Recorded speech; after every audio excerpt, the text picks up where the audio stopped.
Tree of Life. Yeah, And I can't wait to see you and to listen to finally in person hearing you play at Mystery School, I'll be right? there. Oh my God, right? We've got kind of everybody. We've got like an Andrew Sweeny kind of running concert through a mystery school. We're going to hear, we hope, quite a few songs and in person, right? Leonard Cohen reincarnated in more advanced form, and Exactly. the right in the right in the I am the evolution incredible of Leonard Cohen. the evolution of Leonard Cohen and the birth of Andrew Sweeney. Right? Oh my God, mystery school coming up and coming down. All And by right. the way, if anyone has an instrument, just if you want to bring an instrument to mystery school, just I don't know, you got like some instrument to bring, just bring it with you. That's like a big thing. Okay, don't forget this. Hey, Joycey, your hair's looking good. That's Hey, good. Claire, Perfect. Yeah. sorry to interrupt. Claire, can I make you co-host so that I can let people in? It would be hard to do while I was talking to Dr. You Mark can at the do same me time. as well if that's how. Audio is Okay. off. Who said that? Okay, wait. Got a My little co-host. noise there in the background. Suzette. Oh, Suzette can be co-host as well. Excellent. God, is it good to be here? So bring instruments, everybody, to mystery school. If you don't have an instrument, bring an instrument. You know, just any whatever you have, any musical instrument, right? Just bring it with you, right? So it's going to be an incredible, crazy, important. You know, and it's by the way, just to say, and then Andrew, we turn it to you and you take us inside. Totalitarianism says you can't gather, just gather online. That's really important, right? Right. Totalitarianism says don't gather. Just talk to each other online. That's fine. Right. Right. One of the first anti-totalitarian rebellion is to get together in person. And it's like hard, right? You're like, fuck, we have to travel.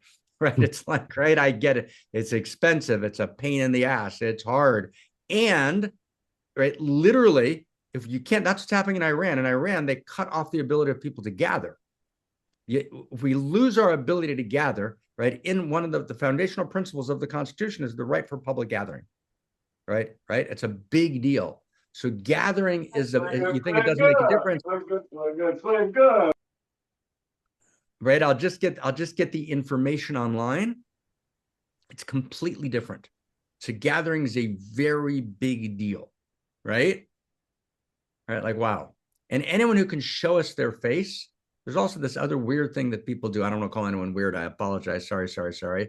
Let me do three things at the same time. I'll show up, but I won't put my thing on, and I'll go to the bathroom and I'll kind of watch movies and I'll read a book and listen occasionally. Come on, let's see some people. Hello. Come on. Let's see some people here. Let's see a few more people here. Right? People are here hiding. There we go. Couple more. There we go. Mark, there he is. Mark, I owe you a text. Thank you. You were in welcome. Fantastic. Thank you. It was great to see that text. Thank you, sir. Yay. Who else? Anybody else who's gonna willing to show their face? And that's okay. If you can't, we understand. We're not making anyone, it's all good. And I'm sure there's a very good reason. You might be feeding the baby or, selling drugs or I don't know what you're doing.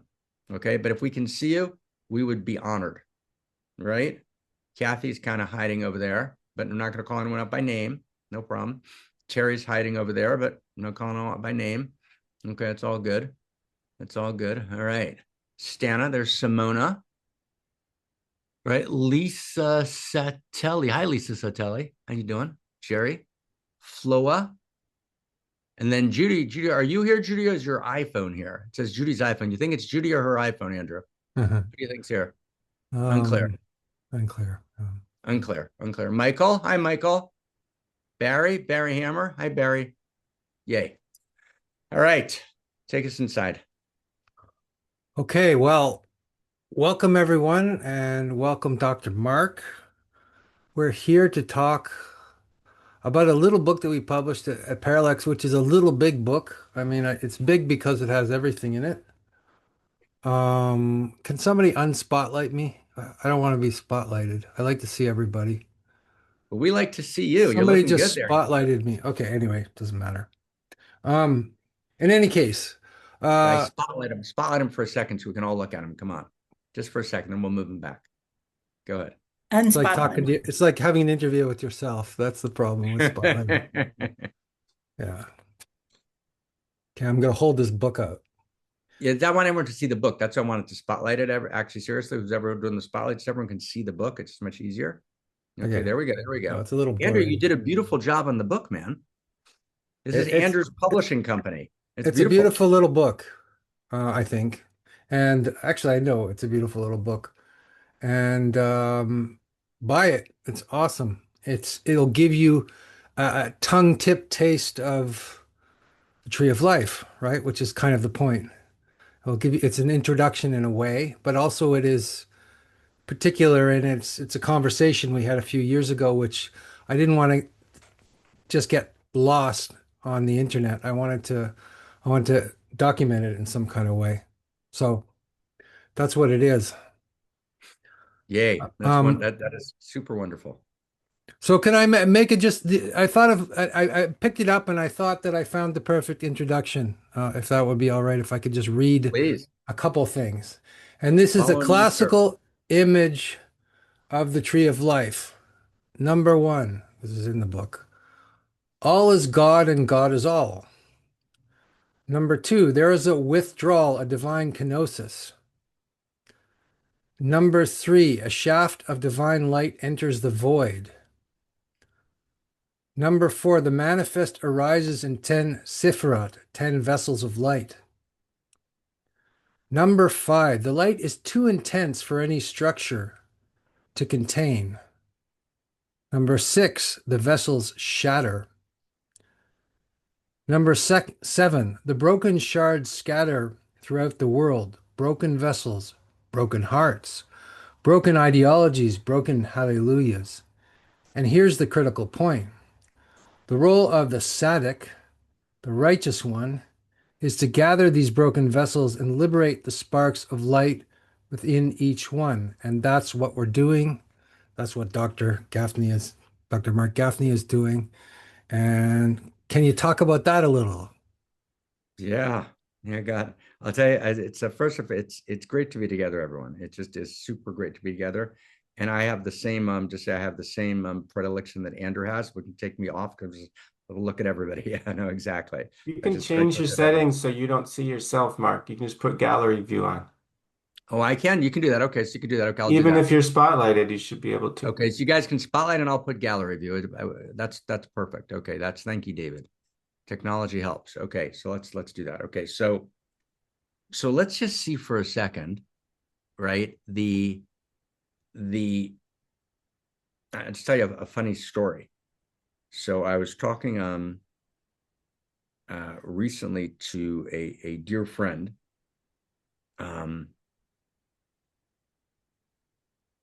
Aubrey, and we were in Holy of Holies, and he had done a Holy of Holies with a kind of dear friend of his.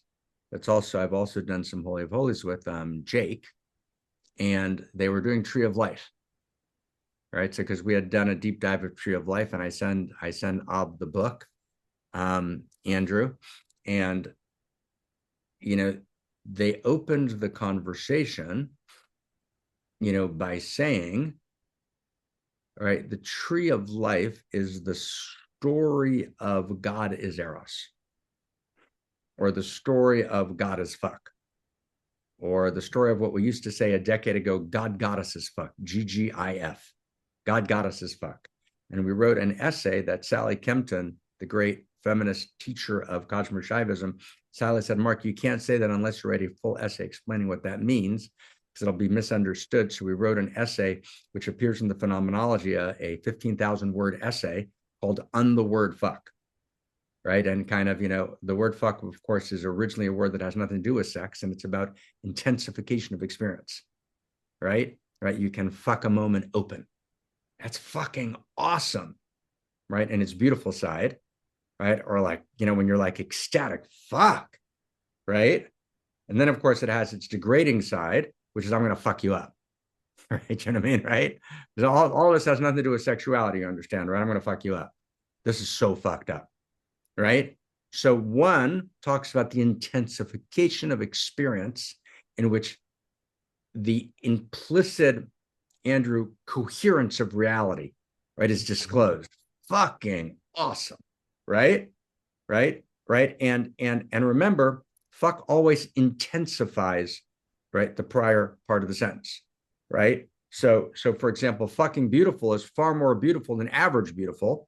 But of course, a fucking asshole is a far bigger asshole than an average asshole. Right. Right. As you got the right. It's like, huh.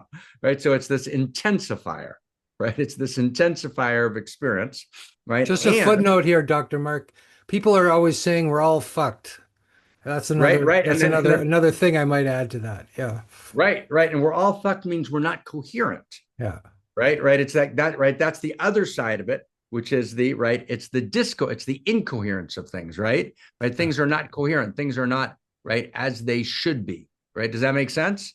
Yeah. I'm just going to put my gallery view back on. Just got taken off. Where's my own gallery view so I can see everybody again? Someone get me to. Someone just took me off my gallery view. Whoever did that, you're a bad person. No, you're not a bad person. You don't need to do this for the recording. I'll cut this out of No, it's not. It's not for the because it recording, it's for me. records separately. Just there we go. There we go. It's just for me. I just wanted to see everyone. Okay, good. Yeah. Okay. So the tree of life, and Andrew, you just talked about that in that quote. It began with, right? There's a divine emptying, kenosis. There's a creation of the space. Then the space is penetrated by the shaft. Right? That's called in Luria's Kabbalah the kav, right? This phallic penetration, right, of the circle, the igulim. Igul is a circle, as an egalitarian, as in everything's equidistant from the center, right? It's the sense of space, this non-hierarchical space, this pure space, right? This pure circle, right, is penetrated by the kav, by the line, and then that penetration appears when the circle and line meet, which is this act of union, of eros, right? Right. That appears as 10 sefirot, as 10 luminations. But you and I have talked about the idea that sefirah, the 10 sefirot in the tree of life, the 10 luminations, the word sefirah means 10 story, is stories. Sefirah is a story. So there's 10 stories of reality. But then stay close, everyone. And the 10 stories of reality are 10 stories of eros, or there are 10 stories of fuck, right? There are 10 stories of loving the moment open, of fucking the moment open, of letting the moment fuck you open, right? And by fuck, we mean the intensification of experience, right? In which, so when we, so the word fuck is like the word God, right? God damn it. What's God got to do with damn it? So God intensifies the damn it, right? It's just the same thing, right? And it's God, the word God is an intensifier. We use God both as a curse word and as this wonderful praise. You can't take God's name in vain. You're not allowed to use God's name in vain. It's not, used inappropriately in polite company. So in other words, there's this word. So fuck takes the place of the word God. It's trying to point to something. But since when we can't find its true beauty, right, then we degrade the word, right? We degrade the word, right? And then the word becomes, right, something which is about the destructive force as opposed to the holy force. But the holy fuck, right, the holy fuck of reality, right, is when those 10 stories in the tree of life, right, actually are able to remain whole and to hold the light and not shatter. So let's go back to what Andrew said. So in the original cosmology, in the interior sciences, right, and if you look at them very, very carefully, right, then you see that there's very, very serious literature, not New Age literature, very, very serious literature that looks at the Lurianic view of reality and interpenetrates it with quantum mechanics and does it in a quite good way, right? Particularly a gentleman named M. Schatz, Schatz, wrote an excellent book, right, on the relationship between quantum mechanics, right, and Luria's Kabbalah, right? So, but I'm not going to go down that road now. That's not our road. But there's a very, very good and very sophisticated literature about that. But for now, in Luria's view, in Luria's interior science, right, when this shaft penetrates the circle, the way the shaft appears is as these 10 sefirot, as these 10 illuminations, these 10 vessels that are filled with light. And then what happens is these 10 vessels that are filled with light, these 10 sefirot, are these 10 stories. So the vessel that's filled with light is a life story filled with its own plot line. That's how the sefirah appears on a human level. Does everyone get that sentence? So the sefirah, the story of reality, so let's say it's a story of intimacy. Let's say the story is a story of intimacy. So the story of intimacy might be a story about a proton and an electron coming together 380,000 years after the Big Bang, allured to each other and forming an atom. Right? That's an intimate story that creates a new wholeness. Does that make sense, everybody? Right? Like, right? So that's a story in which something is created that has a vessel that holds. But in the first 15 minutes after the Big Bang, essentially what you had was this explosion, right, in which particles didn't last, right? There was an attempt to create stable relationships in the first 15 minutes after the Big Bang. Most of the stable relationships exploded, right? And the bonds that were formed didn't hold, so no new wholeness, new value was created, so they exploded. So that's the image of the shattering of the vessels. So you've got this original moment of inception, which the line penetrates the circle, right? So it's this moment of an attempt at union, of creation, of an attempt at new wholeness, but the vessel can't hold the light. The vessel can't hold, so the vessel shatters. The vessel shatters. Then, when the vessel shatters, again, Luria's mystical interior science, which is both the poetry of reality and ultimately the prose of reality, the vessel explodes, and then pieces, shards, S-H-A-R-D-S, shards, broken vessels, pieces of the broken vessel spread throughout cosmos. Can everyone feel that image? Right, so the vessels explode, and then shards of the broken vessel are spread throughout reality. Now, in the broken vessel, there's a spark of light. Can everyone feel that? In the broken vessel, there's a spark of light. So you've got a world of broken vessels, which is the shattering of the original intended coherence. The vessel explodes, and you have broken vessels, right? With little points of light, right? Sparks of light in the broken vessel. Now, by the way, parentheses, about 4 days ago, Habermas died, right? And I think, Kirsten, you put that in one of our text threads, right? Habermas died. And Habermas, how do you pronounce his first name? Jürgen, J-U-R-G-E-N. I don't know how to pronounce it, right? But he was the great German philosopher, complex figure. He took on Heidegger, right? For Heidegger was unrepentant for his very deep flirtation with Nazism. Habermas kind of, right, in Germany, right, challenged Heidegger in a quite serious way. And, and Habermas was one of the most important German philosophers who was about kind of creating the neoliberal world order right after World War II. So Habermas was in love with this image of Luria. And Habermas, I would say, is probably the preeminent world philosopher, right, of the last 40, 50 years. If I would say there was one philosopher that had enormous influence on my friend Ken Wilber, was Habermas, right? Habermas and Franklin Jones, right? So Habermas was very important. Habermas was in love with this vision of the shattered vessels. He spoke about it a lot. It runs throughout his writing. He was literally Germany's most important, son of the last 50 years, right? Eli, did you catch that he died? Right? Did you catch in the German papers? Right? So Habermas was just utterly enamored. He said the most important images of his life personally was this image, right, of the shattered vessels. And then the job of the tzaddik, right, that Andrew was talking about, the righteous one, right, homo amor, the new human, the new humanity, right, is to be able to identify, right, the vessels and then to liberate the spark of light from the broken vessel. Does that make sense? Right? Right. Petrus, good to see you there. Right. Dina, it was good to see you a second ago. You disappeared. Right. Jerry, Judy, right? KK, Angus, right? If you feel that, Gil, Michael, Amy, right? Right. Monique, right? It's an incredible image, right? So I find the broken vessel and I liberate the spark of light from the broken vessel. Now, stay with me. That process, right, takes place in each one of the 10 stories in the Tree of Life. So and Andrew and I talked about it in this book. We talk about what are the 10 stories that constitute my life. But in each one of them, there's a broken version of the story.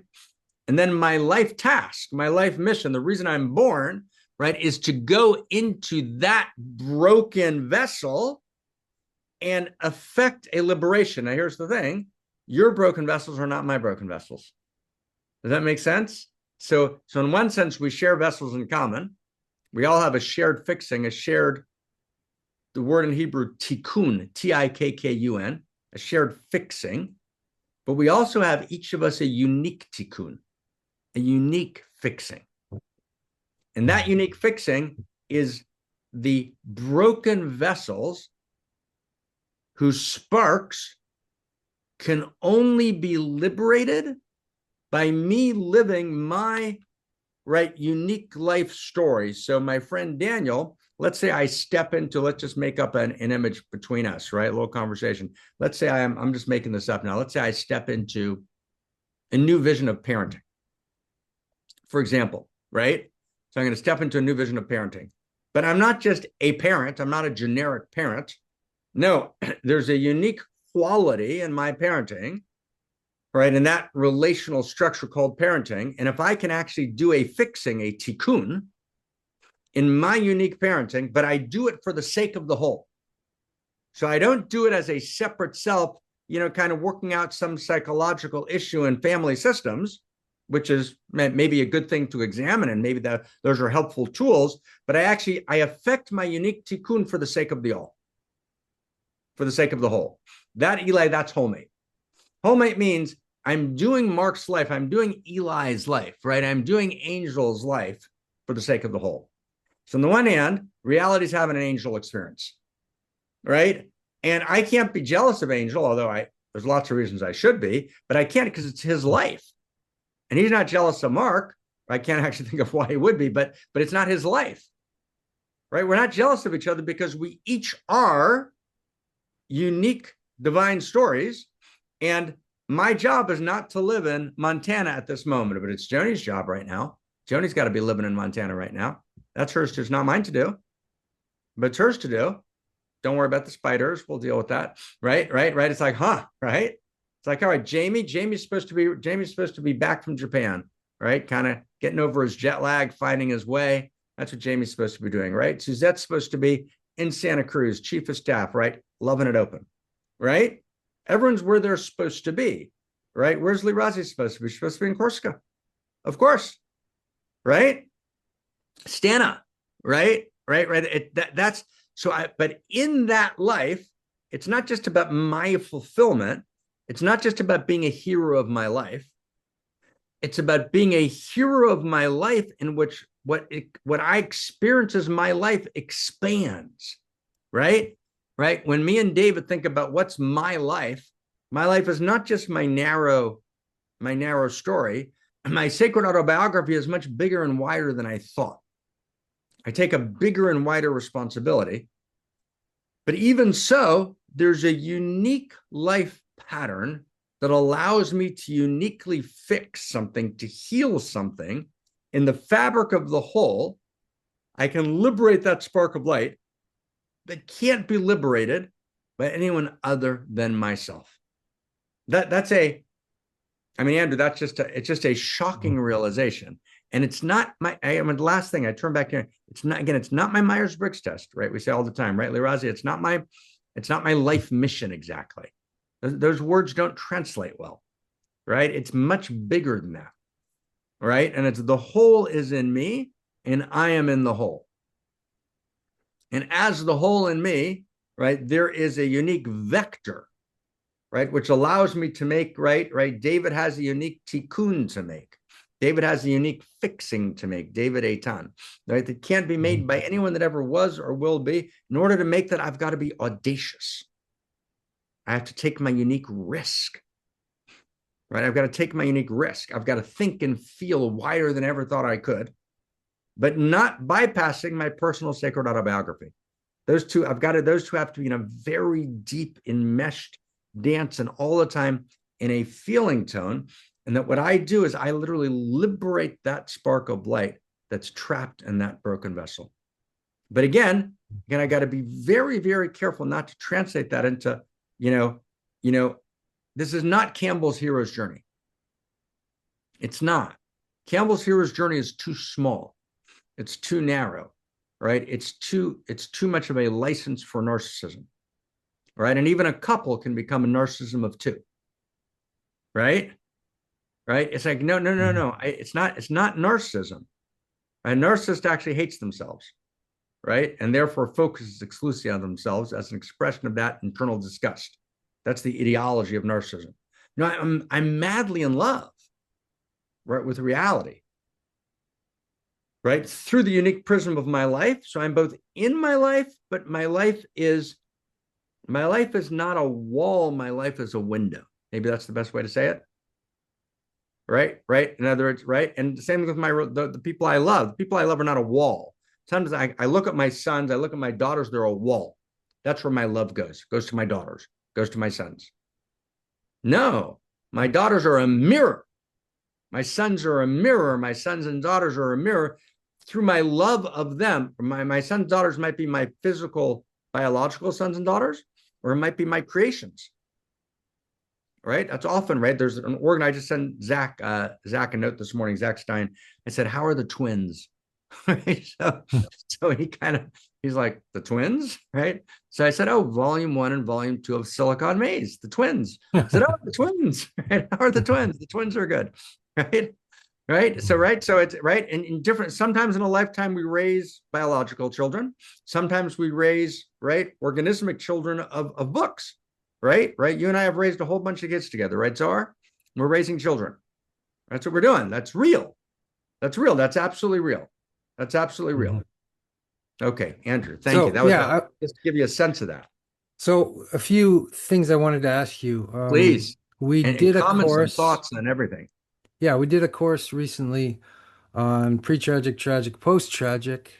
We did. And in the last course, we talked about the post-tragic notion or idea of God. So I thought, what is the post-tragic tree of life? In other words, what is the tree of life? I think you've already been talking about that basically. But the tree of life, which is fitting or cutting edge to our particular time. God, we need life maps and we need art.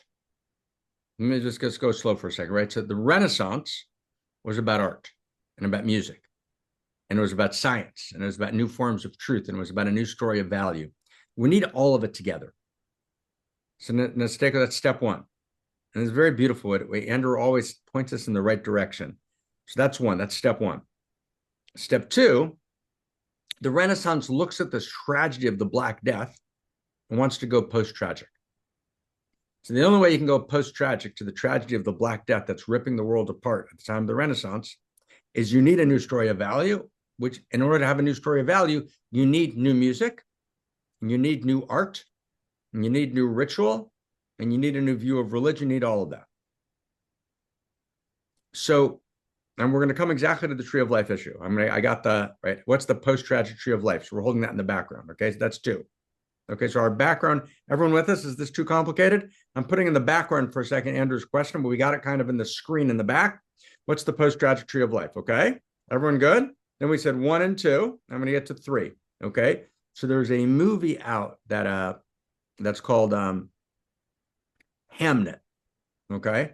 So Keiki and I, right, we have this commitment every once in a while that we're going to go out together and do something. We never do it, just to say, right? It never happens, right? Because what always happens is we hit about, 6 o'clock and it's dark and KK says, I'm going to go up and, take a nap, just for a few minutes, and I'll get up in a few minutes and I'll come down. KK is persuaded every night that will happen. It never does, right? She falls asleep, right? Because it's kind of dark here. Right? And particularly that's true on movies. So we've made it, there's one little tiny movie theater in our tiny little town. So we've made a decision about 40 times to go see a movie. We've made it once, right? So we're going to go see a movie this past whenever it was. Of course, we didn't make it, but okay, we got to do something here. So KK says, well, let's pick a movie. I said, oh God, KK's going to pick a movie. God, I cannot see a chick flick, right? Like, what am I going to do?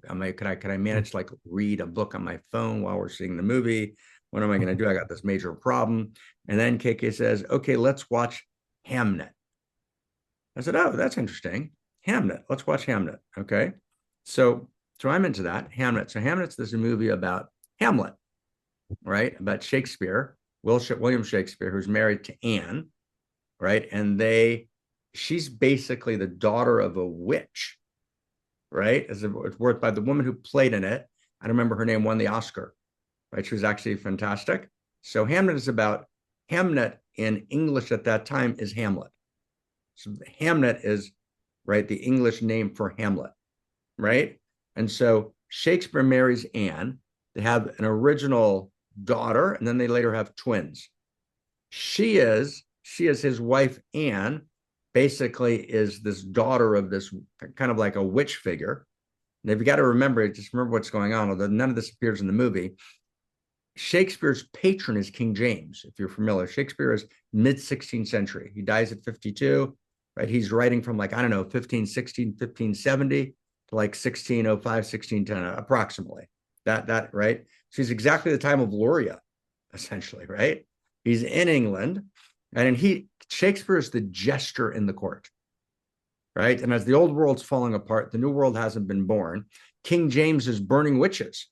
This King James goes to Scotland and writes this thing on witchcraft and burns a lot of witches and is cruel beyond imagination, Mr. King James, as he's doing the King James Bible, as he's being Shakespeare's patron. Does everyone catch that?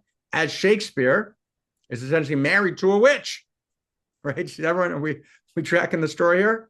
This insane moment. So the movie, right? Hamnet, and Jacqueline and I were talking about that, and Jacqueline invoked the pre-tragic, tragic, and post-tragic, right? Which is exactly correct. So the first part of the movie, right, is Shakespeare's madly in love with Anne, and they have these 3 kids, and it's this gorgeous pre-tragic. I mean, just gorgeous, right? This family, you're like, oh my God, why was I not part of that family? Does everyone have the image of the family you wanted to have been part of, right? So that, it's that family. They're like the ultimate mother, father in love with each other, love between the children. You want to be born in that family. That is the family that we all wanted to be born in, right? Okay, so it's that family, pre-tragic. Then there's this unbelievable moment in which they lose Hamnet. Hamnet is a twin to Judith. And, they used to cross-dress when they played between them. And Judith gets sick. She's about to die. Hamnet gets, when the mother's not, is downstairs, he gets under the covers with his sister to trick the angel of death to take him and not his sister. Because his father, Will, who had gone to London, to his playwright place, had told his son, be brave, be brave. So he says to the angel of death, I'm being brave, I'm being brave. And somehow he contracts the disease, but that night gets sick and dies in massive pain, and his sister gets better. Right? Will Shakespeare, this is the historical story. Shakespeare wasn't there, comes back, right? Hamlet's already died. Now stay close with me, everyone. Okay, so now we're in the tragic. Everyone with me? We're going to go exactly to Andrew's post-tragic tree of life. Now we're in the tragic, right? Now, I don't know if anyone here has ever been in a situation where you're either a parent or you're with a close friend, but when we experience tragedy and those that we love and that are closest to us don't experience us in the same way, we don't feel each other in the tragedy. Does everyone get that? We don't feel each other. So we experience a tragedy. Let's say parents lose a child. But it can also be, right, I lose a husband and me and my sister can't, right? right? When I go through a deep tragedy and people close to me can't feel me in it and I can't feel them in it, we can't find each other in it, right? It's a cause of enormous pain by itself, which often shatters a relationship. And sometimes you can find your way through, right? Right. And this is relevant to a lot of us, right? But it's painful, right? We can't find each other. Do you remember all this will date us. How many people remember, but you can pretend like you watched the rerun of it. It was a movie like 40 years ago. It was that long ago, right? Called Ordinary People with Mary Tyler Moore. Anyone remember? Just show of hands, right? Anyone? Ordinary People, Mary Tyler Moore, like ages ago, right? And it was about Mary Tyler Moore. I don't remember who played the husband, right? And they had lost a son. And they couldn't find each other in the loss, right? So often when parents can't find each other in the loss, that you become very deeply alienated from each other. So that's what happens to Mary and Anne. Mary and Will. Will Shakespeare and his wife Anne, she's like devastated by the pain and she can't feel his devastation. She doesn't understand why he wasn't there. She doesn't actually believe that he feels it, right? The way she does. And therefore so he goes and lives in Stratford-on-Avon. They become alienated. They're still officially married, but they've completely drifted apart until somehow at some point she hears that there's this play, right? That he's done this play Hamlet. And since she goes with her brother that she's very close to, her brother's also the son of the witch, to go see the play, and she freaks out. And it's a long story, but she basically realizes that Hamlet is Hamlet and that he's poured all of his pain and turned it into art in this play, right? He's turned pain into art, right? And he's turned pain into art, and she realizes what he did, and she can find him, and he can find her. And although we don't see them fall in each other's arms, we realize as she watches the play, and he watches the play, and he watches her watching the play, right? They find each other again, right? So what happens is the post-tragic, we're about to get back to the tree of life, right? Right. So the post-tragic happens when you can turn pain into art. And turning pain into art might be turning pain into ritual. Turning pain into art might be Eli turning pain into a stunning set of clips over a period of 5-10 years that change reality.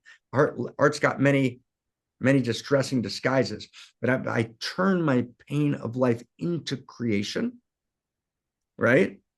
And then we can find each other in that art, right? And then we begin to heal by being together in the music. That's why music matters. That's why you can't have a revolution without an anthem, because we can find each other, right? In that music, that art that took all of the agony and the ecstasy and turned it into melody. Can I make a comment a little bit, Yeah, Mark? please. Because I was Please, thinking please. about Shakespeare as you were talking. Please take it away. And the play Hamlet being as the archetypal modern play of modern tragedy, basically. The Yes. guy who can't figure out what to do. He's living in the shattered world, the shattered vessels. So I was thinking about that. And then I was also thinking that if the Tree of Life, there are a bunch of stories, that Shakespeare is unique in the fact that he kind of inhabits almost all of the human archetypal stories. Like he almost. So I wondered if anybody had ever you could map the Tree of Life onto the works of Shakespeare. That's just a thought, anyway. Yeah. No, totally. I've had that discussion with Lena. And I hope to live long enough to do it. Right. But, kind of towards the end of the Great Library, I would like to actually write a full Great Library volume on Shakespeare and cosmogonic humanism. Right. And Tree of Life so I've thought that for several years now. There was a moment in my life where I wanted just to teach Shakespeare. I had a kind of Shakespeare moment. Shakespeare is unbelievable. And Andrew, but let's go back to the first part of what you said, which was so important. In other words, the story of Hamlet is, as Andrew says, it's a story of to be or not to be, right? Whether 'tis nobler in the life to suffer the slings and arrows of outrageous misfortune, right? Or, right, to oppose them and by opposing them end them, right? Meaning and actually in the movie, when he recites those lines, right, he goes to the edge of the water and he's debating suicide. That's how it's depicted in the movie. In other words, Shakespeare is speaking these lines to himself, and he's asking himself, in a world of outrageous pain, can I stay in the game? In the world my heart feels betrayed and shattered, how do I stay in the game? He stays in the game by writing Hamlet, but not writing a Hamlet, right, Jane, as my personal, right, story, but becoming a hero of my life, right, Gil, for the sake of the whole. I become a hero of my life for the sake of the whole, right? So what would the post-tragic tree of life be, right? So first, the post-tragic is I commit to life. That's the beginning. And the tragic is, I don't know, should I commit or not? So for many, many people, the reason they don't commit suicide is because, first off, I'm afraid I'd blow it, right? Like, I'm just not even going to get it right, right? I've never been suicidal. But in 2006, I experienced a level of injustice where I wasn't suicidal, but I understood for the first time in my life why a person would become suicidal. If you get the difference, it was like a stage before suicidal. It was like, but there were like 3-4 times in 2006 where I literally felt the life literally leaving my body. I could literally feel the life leaving my body. I said, oh, this is when people kill themselves. Like I didn't have any impulse to kill myself, but I had never understood what the impulse was before. It's like, right? You're like, and the feeling was there was such a level of untruth, right? Such a level of lie that you're like, and I just stay with me, you're like, to participate in the world as if it's ordinary is to participate in the lie. So the only moral thing to do is to leave. Did everyone catch that? It's deep, right? It's like, it's not right? It's deep, right? And there's a moment in Gnosticism that actually said that, right? Where the highest Gnostic move was to realize, oh my God, this world is the demiurge, right? And the highest act you can do is to actually rebel against, right, the corrupt system, and to just stay and participate in and I could actually feel it in my body. It's 2006, into 2007. I felt like just to stay and just to participate as if it's ordinary is evil. And that the only moral thing you could do is to step out. So, and that's not correct, to be clear. There's not a place to, but it's not that that's the thing to do. Of course, it's not the thing to do. But if you could it be the thing to do in very, very like in Japanese culture, it's the thing to do. It was for many years for people who had stepped out of the field of value. It's like, right, if you're not in the field of value at all and you can't get back to it, in that culture, then. No, that's deep. And I would say it this way, Andrew, and tell me what you think of it. I would say, if I don't get that possibility that I just said, which I would imagine 99% of us listening don't actually get in their bodies. I would doubt many people who are listening actually get it in their bodies. It's hard to get. It's actually not simple. It's a very deep gnosis where you actually, I walked around for at least 8 to 10 months, not like I would look around and there was an obscenity to the world going on as it did, with that level of corruption and lie that people had turned away from. Mm-hmm. Yeah. Right? It's like, right? And then you have to re-embrace reality. Yeah. Right? You have to re-embrace reality. And I remember sitting, Andrew, in my friend Di was late for lunch, and we were sitting at this Greek restaurant around the corner from my little apartment, and I walk in and I'm like, this is like July 2006, and my whole heart is shattered, and I'm in this kind of thinking about the world that we've just described, right? And this waitress sees me, right, and she sees that somehow I'm shattered, although I didn't, and she just walks over and she says, "Hey, how are you?" Yeah. And it was like literally the goddess. Right. And like, just like her, how are you, was like the kindness of it, and just the purity of it, and the goodness of it just went through my entire body as like this electricity. And I just just started completely crying, right? And she just stood for a second and she got it and she moved on. And I was alive again. Dr. Mark, when you say that, you know, the post-tragic God needs you, I know I've been in that state as well. And what turned that around for me was somebody telling me that I was needed. It's Uh, beautiful. so, It's so, beautiful. so that's, Yeah. Andrew, if I can, let me bring that back. I just got for a second. Is that okay? yeah, I want to bring back what you said to your, because we owe you something, Andrew, right? We haven't. So what's the post-tragic tree of life? yeah. I want to not write. So the post-tragic tree of life is like this. The pre-tragic tree of life is the tree of life is this beautiful organization of reality. It tells you how everything works in each one of the 10 sefirot that Habermas loved so much, right? Each one tells you a different dimension of reality. It's all, you realize that there's a logos that informs reality. The reality is a field of information, value, and meaning, and it's good. It's That's the heaven, basically. One word, it's like heaven or something. right. It's like Like it's it's a this right, heavenly world of heavenly. right, which is I'm sorry. organized, Yeah. coherent, and makes sense. Okay. Right. The tragic tree of life is that it's all shattered, right? There's broken vessels, but you've got at least this map that can point you towards wholeness, even though you're stuck in the middle of the tragedy. You don't quite know how to get back, but at least you have a map. There's some mechanical map of reality you can kind of follow. But the post-tragic is when you realize that I am the tree of life. You realize actually the tree of life, the 10 sefirot, all those 10 stories live in me. And that actually, when I find my way back, when I become whole, when I liberate that spark that's mine to liberate, right? Literally, all of reality comes alive and all of reality shifts. I become the tree of life, right? The post-tragic is I thought I was powerless. I become the tree of life. And I still am jealous.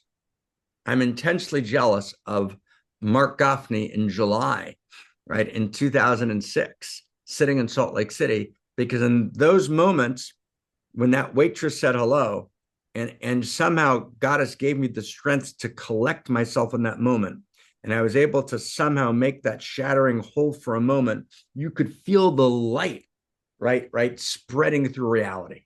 Right? I had this direct experience, right, that kind of my capacity in that moment to not shatter and destroy, become destroyed, actually was a fixing in all the shatterings all the way up and all the way down.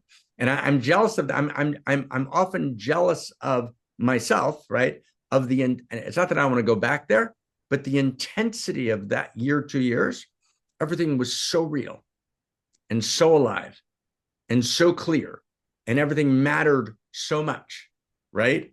Right. And to actually bring that into my life today is to become awake today, right? So to know I am the post-tragic tree of life is to know that I am needed by all that is, that I am the tree of life itself, right? That the entire tree goes through me, or to say it in a different, the way the Sufis say it, Eli, the Sufis say, I am the pole, P-O-L-E. The pole means I am the axis mundi, right? I mean, I am the fulcrum that connects heaven and earth. So my friend Art Green has an article called the tzaddik, the righteous one, as the axis mundi, meaning the pole that connects heaven and earth. But actually, as I said to Art a couple of years ago, it's the democratization of the tzaddik.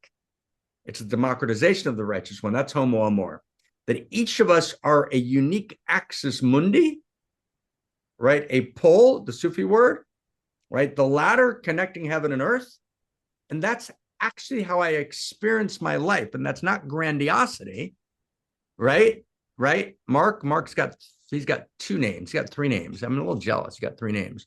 Mark, Robert, Coffin. That's 3 names. He's got a 3-name thing going on here. It's like Alf, all the important people, by the way, have 3 names. Alfred North Whitehead, James Mark Baldwin, Charles Sanders Peirce. You got to be jealous of people with 3 names. I'm just saying. 3 names is like a good thing. Okay. Right. But it's like Mark Robert Coffin. He's not just I'm in my particular island in my particular place, and trunk was not here, and right now I gotta bring it together, right? Because this is where no, I'm Axis Mundi. I'm Axis Mundi. I am the pole connecting heaven and earth. I was put in this place at this time, but from this place and this time, I literally, right, reshape reality. So clarification, if I may. Please. The democratization of the tzaddik doesn't mean that everybody. I think it means more that you're one with the tzaddik, but you don't know it because not everybody knows that they're that, and not everybody will. I mean, in this lifetime, anyway.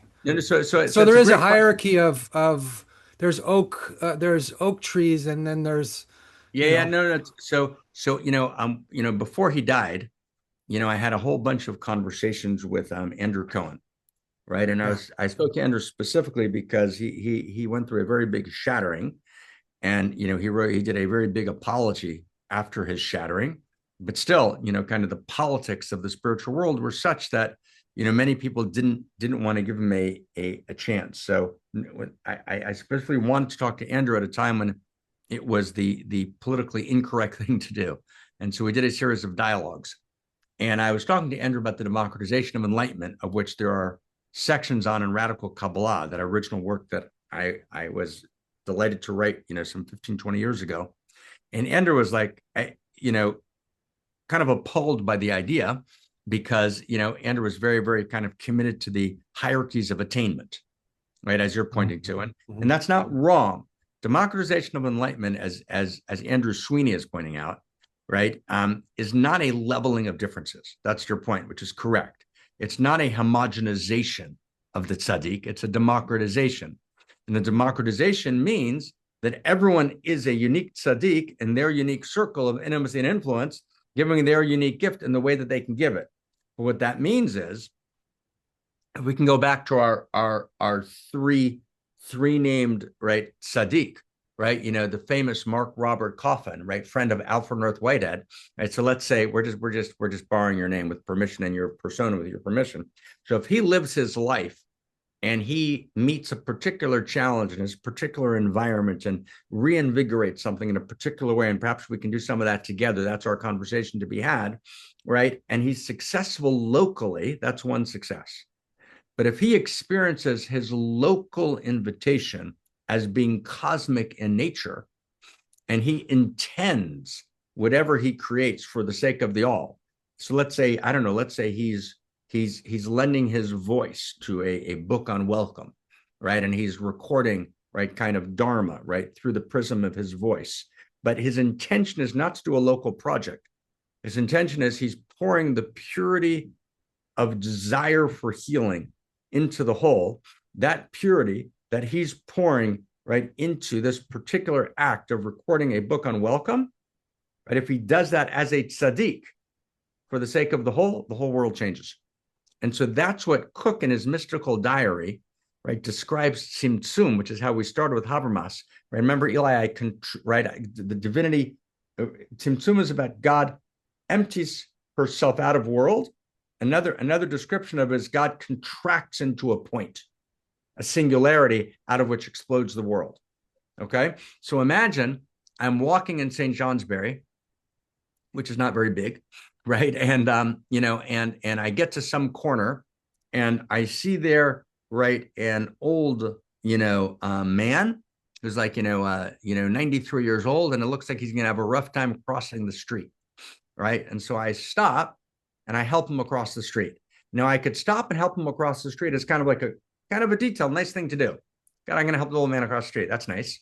Or I could help that old man across the street. And in that old man, I could feel all of the brokenness and all of the frailty and in all of the fragility. And I could feel myself as being the force of Shekhinah, of she in the world. And in that meeting that takes place between us, right, if I could contract all of the infinite divine force of love and let it flow through my body, and it's in my arm, and as his arm is in my arm, he feels flowing through my arm and goes from my arm to his arm, right, the feeling of being utterly held and honored. Right? And by the time he gets the other cross of the street, right, he's kind of walking and he's alive, and there's been this fixing, and we've intended that fixing for the sake of the whole. right? That's the democratization of the tzaddik, right? Right. So it's like, can I invest, right, the quality of what seems to be my ordinary life with the realization that there is no ordinary life. There's only extraordinary lives, which are utterly unique. And if I intend the unique fixings of my life, we go back to the beginning, I liberate, right, the spark of light from the shattered vessel in a way in which I'm intending, right, the reholification of the entire tree of life, of all of reality. That's the democratized tzaddik, right? So Andrew didn't start Parallax, right, which is his kind of publishing, not just publishing, but publishing study community platform in Europe. He didn't start it just because it was a great project to do. Oh, it was interesting. Or, he certainly didn't do it because it was profitable, right? But in other words, so he did it because reality needs this. And I'm invoking this conversation. I'm going to pour this conversation into the very fabric of reality itself, right? That's a big deal, right? So that's the unique tzaddik. That's the democratization. So the post-tragic tree of life, we're now going back to Andrew's original question. The post-tragic tree of life is when I become the tree of life. It's not a map anymore. It becomes post-tragic when it becomes me. I am the tree and the tree is me. Okay. So we're the tree and we're the broken vessel sort of thing. We're the tree and we're the broken vessel. Or the tree and we're the broken vessel, right? Like that. Like that. We're the tree and we're the broken vessel. Like, wow. Wow. Well, and if anyone can, just pick up it's a little book. It's just a couple of bucks. You can, you can get it online, and it's very easy to read. Andrew is wonderful. He provokes and leads us along. And it's deceptive, the book. It's sweet, but just she blessed the conversations. They're a good conversation. It's rich. It's rich, as David wrote in the chat box. Thank you, David a ton. Yeah, God, good to talk. Good to talk, Mark. Are we winding down here? Is there anything else we can kind of? You're our fearless leader. Yeah. Well, I guess if this is volume 1, this is the entryway into the tree of life. What would volume 2 look like? Just to imagine what volume 2 look like, and would it be about the post-tragic tree of life in some way, or is it already about that, or No, I've been actually thinking about that, right? Which is, I mean, it's there's two ways to do volume 2. One is just we deepen volume 1, right? Which would mean we would be, you know what I mean? In other words, we'd have to kind of, all the new teachings in the tree of life, we would add them, right? So that's why, so you have this ever expanding book, right? Which includes and transcends the previous book. But of course, that's not good publishing, because then you obsolete the previous book, right? But that's one way to go. But the second way to go is right. It would be, I think, important to interpenetrate the first principles and first values with the tree of life, right? So in other words, what does the cosmo-erotic humanist tree of life look like, right? What would the tree of life look like, interpenetrated with the values, right? Because I think we want to go deeper into the tree of life. But then the third tree of life is as you described, right? In other words, I am the tree and the tree is me, right? And as I think we've barely scratched the surface of the tree, but we began. And I don't know, perhaps it's even in order to do another series of dialogues just on the tree, to do it again. You don't do the tree once. You don't. It's not the kind of thing you don't climb the tree once. I don't know how many of you are familiar. There's I wouldn't imagine, maybe not anyone, but there's a practice in the Solomon lineage called Shnai Mikra Ve'echad Targum, which means that you read a particular section of the sacred text in order. There's a yearly order, there's a cycle. So you read a particular section called a parsha. You read it every week twice, and then you read the Aramaic interpretation of it once, and you do that constantly. So I did that for 50 years, right? In other words, you actually keep studying the same thing again. We study as information, which is this very strange way of studying. No, we know that. But actually, the first time you study something, you've barely said hello. You've barely gasped. So the way the lineage studies is you actually, one thing I was saying to Lee Razi, sometimes I'll say something and I'll feel people like, oh, I've heard that. They write a note, they write a text, they do something else. Like, I know that Dharma. That's exactly not how Dharma works. So this practice in the lineage is you study the sacred text. There's a cycle which takes you through a whole cycle of the sacred text that you literally do every week, your whole life. Right. Yeah. So we did the first round of the Tree of Life, and it would actually make sense to actually, do another round. Right. Actually, let's do the Tree of Life again. Right. It shouldn't be something we did once back in 2024 or something. Right. I mean, we should somehow find the forum, because in a certain sense, and it's why it was part of the Unique Self kind of institute, the Tree of Life is the map of my unique self.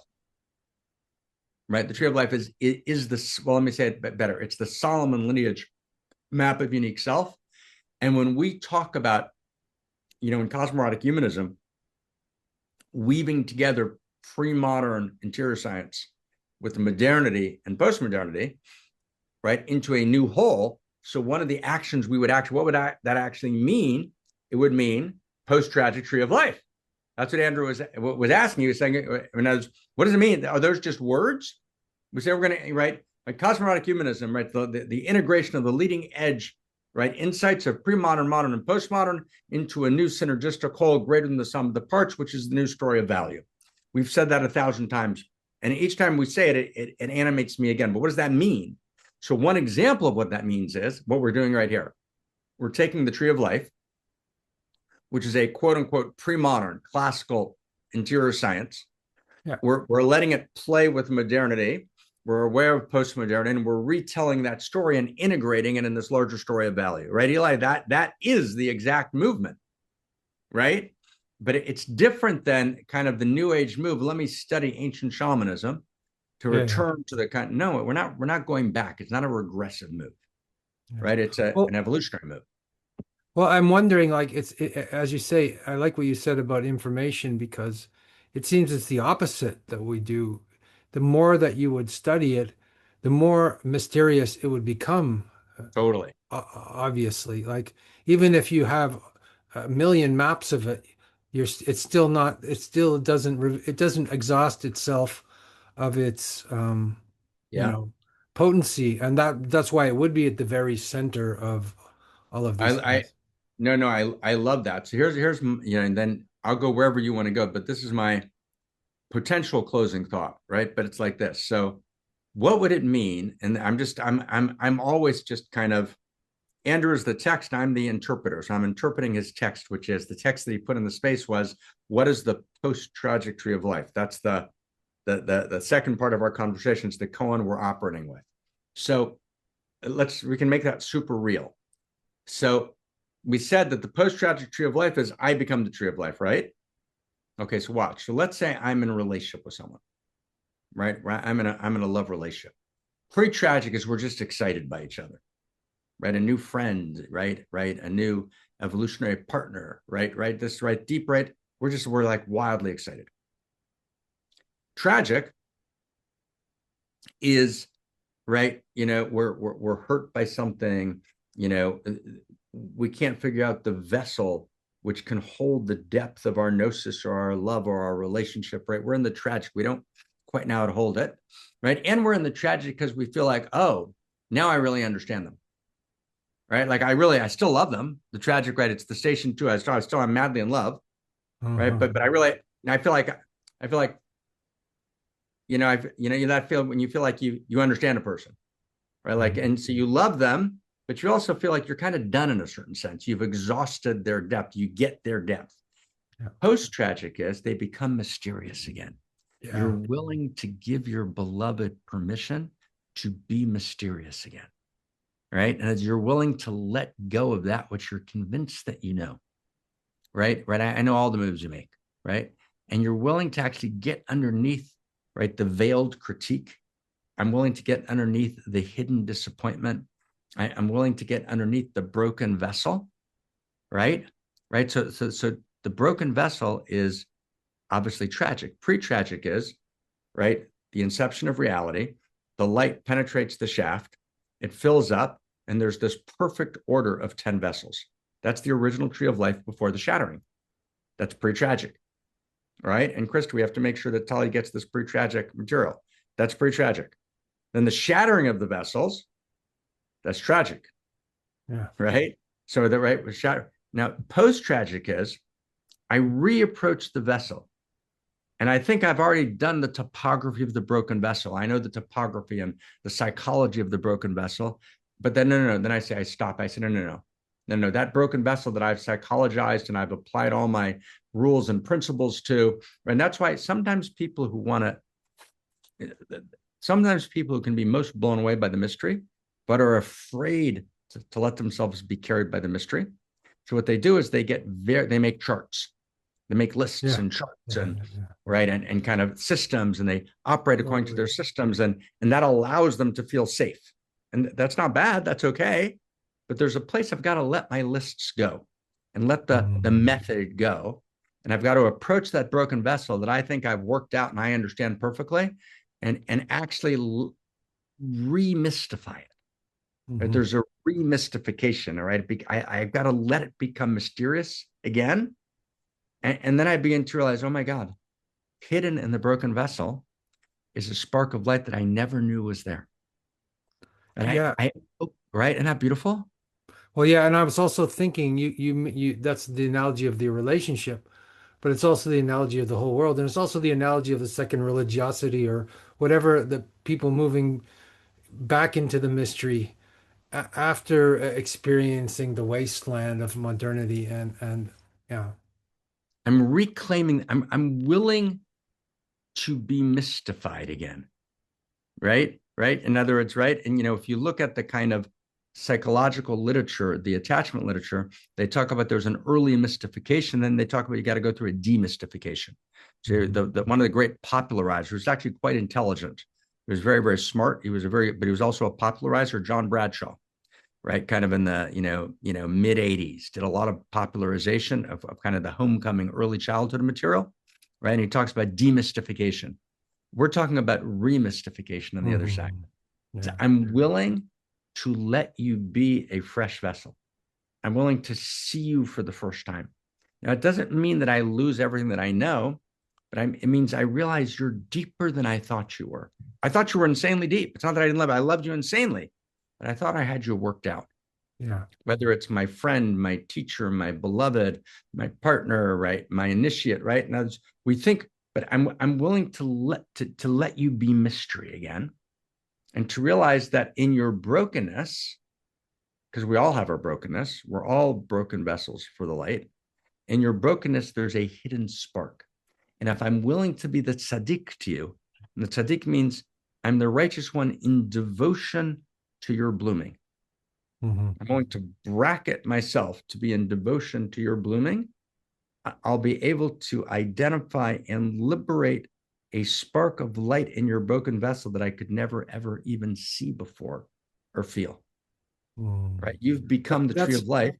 That's almost like, that's almost like forgiveness, but it's something more than that at the same time. Like it's getting unstuck from your images. Yeah, there's a forgiveness to it. Yeah, that's rich, right? There's a forgiveness, but it's more than a forgiveness. So it requires, though, Andrew, you're saying things. So it requires a forgiveness, right? Because again, this is so deep, right? It's so deep, my friends. And just notice we're at the end, but you notice that it's only when we stay in with her, she begins to speak. Have you felt it? Who feels that, right? She can, right?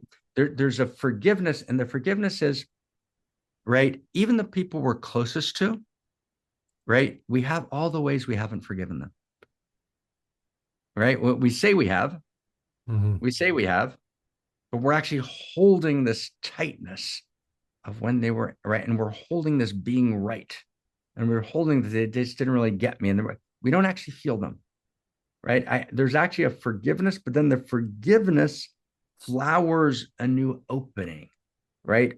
In other words, I let you let you out of the box. I mean, and even if I loved you in the box, that's what I'm trying to say. Even if I madly loved you in the box, I still had you in a box. All right, I know how he works. I know how she works. I know her patterns. And it's not that you're wrong about the patterns. You might be right about them, but it's more than that, right? There's something more. That's right. I let you be mysterious again, right? It's like, right? You're the tree of life. And the tree of life is just like the cells in my body are ever changing. And I liberate you from the tyranny of my perception. And, we say love is a perception, right? But there's a tyranny, right? And the stronger I am, there's a tyranny to my perception. There's a tyranny to my love because it perceives in a certain way. I'm willing to liberate you from the tyranny of my perception and let you bloom. And I will witness your blooming, and I'm here to, that's what it means to liberate the spark. And just notice, everyone, right? What we just actually, if you listen actually to the recording of this, and that's what's so beautiful about these they're so insanely important. I don't really have words, right? That there's a statement in the lineage which says that in a true sacred conversation that's heard in the heavens and that changes the world and reconfigures the inner codes. In a true conversation, it says, right, sofan na'utz b'tchilatan utchilatan na'utz b'sofan, which means the end is in the beginning and the beginning is in the end. You couldn't make this up on your best day. So we began with, Andrew, you randomly picked or not randomly picked a piece, which was about the tree of life and about liberating the sparks, right? And about that whole text. And we did that. We did that, and we literally did it and came back to it again and again. It's at the very end, and each time we come back to it, a new layer of it unfolds, right? And so if you would actually look at the course, if you would do a literary analysis at the course of the conversation today, there is no way in God's earth that statistically we would have had to practice for months, everyone playing their exact lines to get to the exact beautiful woven path. But we didn't. So how did we did it? We did it through love of each other and love of truth. So all of us holding the space together, but holding the space not in this kind of like new age way, but all of us being present in our depth together and the clarity and the purity of our intention. So none of us here were trying to score points, and we weren't trying to kind of, right? We wanted to understand something together, right? And we're willing just to be in this together, right? And it just got clearer and clearer to me. Right. I don't know about you, but I learned an enormous amount today.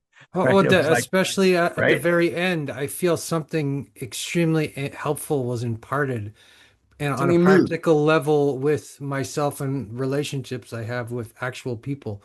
So it's not abstract as it was. Yeah.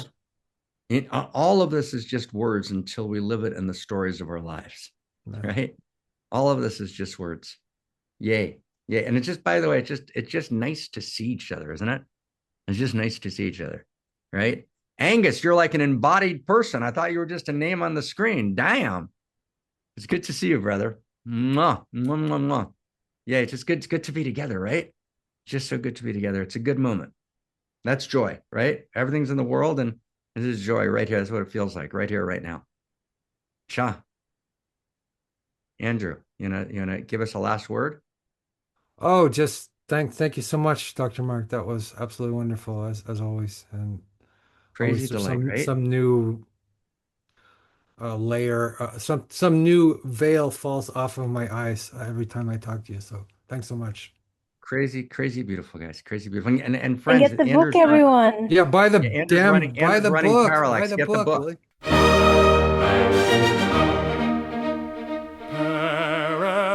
Academy, dynamite your KO The tightrope walk over the abyss. Come join and listen, because you must change.